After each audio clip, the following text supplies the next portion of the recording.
from the outside, it looks to be 2 stories. I went in there a couple of days ago and I met a lady. Your GM name is Chrissy? Chris. Yeah, well, she told me that there are 3 floors in there, as well as the attic, but I don't see that. There's, well, this lady works there, she knows. Yeah, there used to be a piano bar on the 2nd floor, and the 3rd floor is the man's that owns the building's apartment. It's a really nice apartment. Thank you very much. Well, anyway, this was where the meetings were held. Now we're going to go across the street here. Be careful of automobiles. Got a corner.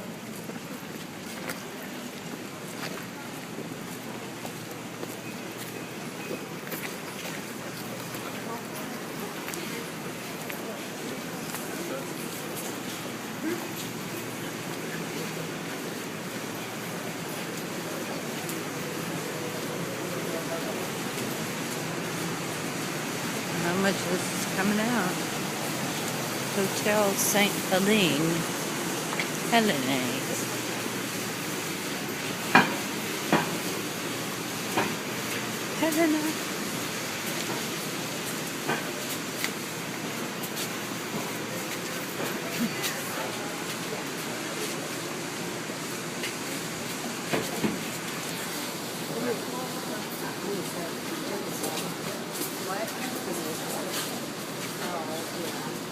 Okay, everybody.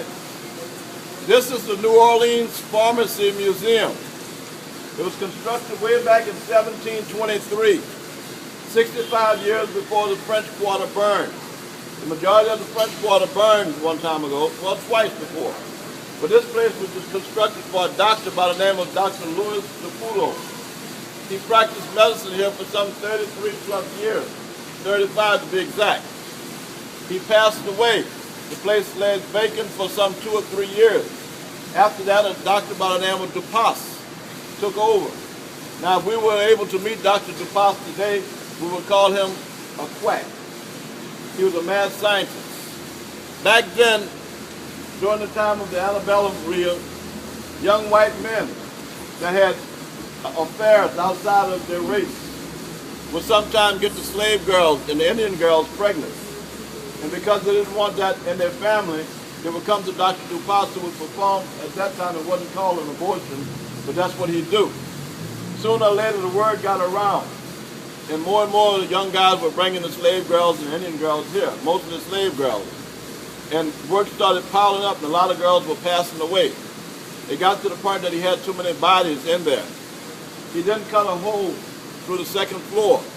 He had his driver to back the wagon up to those gates over there. Once you get over there, you can take photographs. You may see some art. But anyway, the driver would then take the dead bodies to St. John, Lake Pontchartrain, or the Mississippi River, wherever you had an abundance of alligators that would eat the bodies. Now, just the same, people still continue to say that from time to time they'll see a little short white guy in there with a handlebar mustache, a long white lab coat, and a brown suit. Sometimes folks say that bottles start falling from the shelves. All type of things may happen. During the day at 12 o'clock, they give a tour inside of there for $5. Now, when I started this job, I trained under 4 different tour guides.